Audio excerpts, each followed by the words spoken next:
Assalamualaikum warahmatullahi wabarakatuh. Perkenalkan, nama saya M. Surya Gimnastia dengan NPM 241705111. Di sini saya akan mengerjakan tugas mengenai pertemuan seminggu ke-9 TBO 0924179111 mengenai materi PDA atau pushdown automata. Di sini kita bisa lihat penugasannya. Oke, untuk minggu ke-9 itu adalah PDA. Di sini saya mengambil referensi dari PPT tahun lalu, dan saya juga mengambil referensi dari web lain dari Geeks for Geeks. Nah, sebenarnya masih banyak lagi referensi lain. Kalian bisa cari di website ataupun di YouTube. Itu latihan soalnya banyak banget tentang pushdown automata. Nah, di sini saya sudah membuat soal sebelumnya mengenai PDA. Nah, nanti akan saya bahas di akhir. Dan sekarang kita akan membahas mengenai PDA terlebih dahulu. Apa sih PDA itu? PDA itu adalah pushdown automata. Nah, pushdown automata itu latar belakangnya adalah ini. Terdapat bahasa yang tidak regular, contohnya 01, 00, 11, 000, 111. Nah, ini kan palindrom. A, B, C, C, B, A ini kan bisa dibaca terbalik ya. A, B, C, C, B, A ini kalau misalnya kita balik, ini bakal sama aja kayak kasur rusak. Dari kita baca dari kanan tetap kasur rusak. Nah, bahasa tersebut termasuk CFL atau Context Free Language. Jadi PDA ini menerima bahasa Context Free Language seperti yang kita bahas minggu kemarin. Nah, finite automata juga tidak bisa mengenai CFL atau finite automata tidak bisa mengenali CFL. Finite automata memiliki memori yang terbatas. Nah, CFL juga dapat dikenali oleh pushdown automata. Jadi yang bisa mengenali CFL ini adalah PDA, bukan si finite automata. Nah, contoh stack diagram dengan pushdown automata. Nah, kita lihat di sini ada PDA dari key 0 ke key final. Jadi cara membuatnya ini tuh kan kita ada dikasih nanti ada fungsi transisinya. Kita bakal ngeliat nih. Di sini misalnya berarti ini key 0 melewati fungsi transisi B kembali ke key 0 dengan ini B. Begitupun dengan yang A, ini berarti key 0 melewati A kembali lagi dari A ke A gini. Nah, kalau ini epsilon, sebenarnya lebih enak kita ngeliat yang kayak gini ya teman-teman, karena ini bisa kita lihat nih epsilon ke bintang gitu. Sebentar, saya agak bingung kalau yang kayak gini. Mungkin kita bakal bisa bahas di yang di sini aja kali ya. Nah, yang ini. Nah, jadi sebenarnya di CFG ini ada satu teman-teman yang berbeda, yaitu stuck nih. Z adalah simbol awal tumpukan. Itu sama ini himpunan abjad simbol tumpukan stuck nih. Jadi di konfigurasinya itu automata yang menerima bahasa yang dibangkitkan oleh CFG serupa dengan FSA tapi dilengkapi dengan tumpukan. Dinyatakan dalam 7 tuple teman-teman, yaitu key state, habis itu himpunan abjad simbol masukan input, habis itu ada stack. Fungsi transisinya itu ya ini bisa dibaca, dan kedudukan awalnya itu S, jadi itu simbol awal tumpukan, dan F itu finish state-nya. Oke, lanjut. Di sini ada contoh PDA. Nah, ini input code, habis itu text atau input ke finite control unit, accept atau reject. Ini bakal di push atau pop dulu di stacknya. Cara kerjanya dimulai dari stack awal dan simbol stack awal Z, baca input, baca stacknya, berpindah state, operasi. Habis itu dia kalau misalnya dia berakhir di final state itu berarti dia diterima. Habis itu stack menjadi kosong, null stack. Oke. Kita langsung aja pindah ke sini ya teman-teman. Kita bakal pindah ke sumber yang lain. Oke.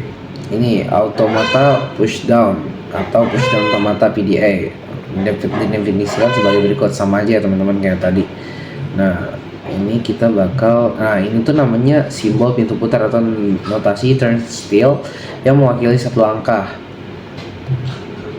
Nah, di sini ada contoh. Tentukan automata pushdown untuk bahasa seperti ini, dimana key awalnya himpunan key-nya ada key 0 dan key 1, Habis itu himpunan terminalnya ini ada A sama B, dan stacknya itu ada A sama Z, dan fungsi transisinya diberikan sebagai berikut.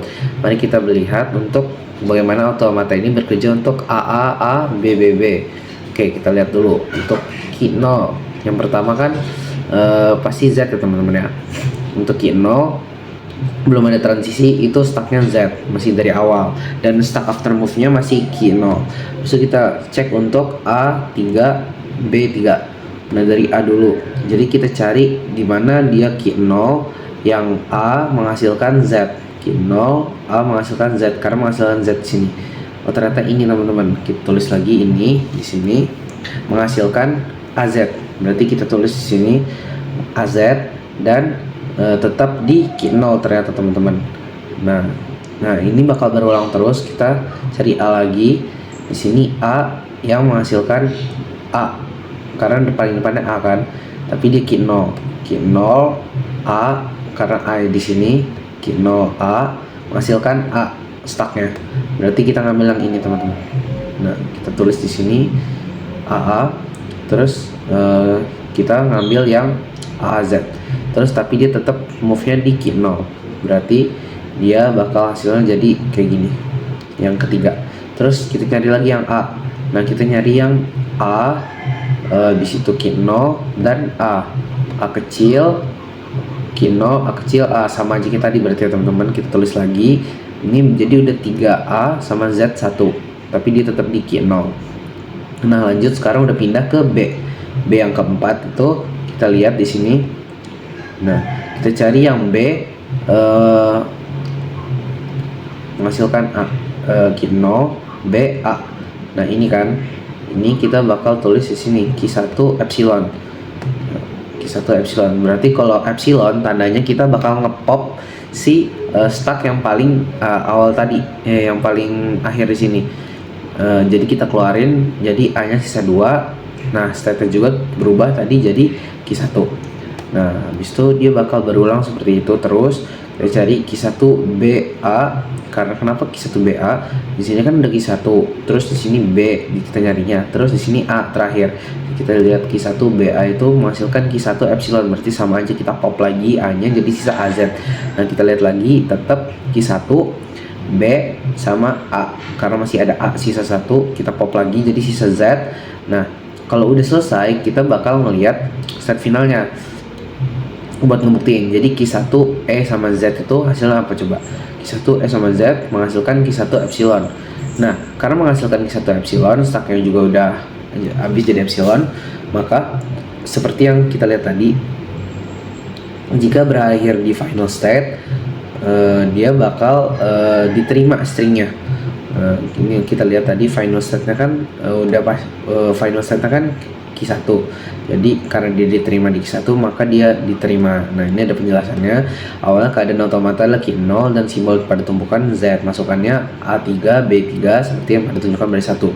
Saat membaca A ditunjukkan pada huruf tebal baris kedua, keadaan tetap Q 0 dan akan mendorong simbol A pada tumpukan. Pada A berikutnya ditunjukkan pada baris 3. Nah, dia sama seperti penjelasan aku tadi. Jadi di sini pada baris ke-8, pada simbol masukkan epsilon dan Z pada tumpukan, ia akan mengeluarkan Z dan tumpukan akan kosong. Jadi penerimaan ini dikenal sebagai penerimaan oleh tumpukan kosong. Nah, ini tadi ya, stack menjadi kosong, null stack. Jadi ini ya teman-teman. Jadi string ini diterima oleh PDA. Nah, habis itu diagramnya seperti ini.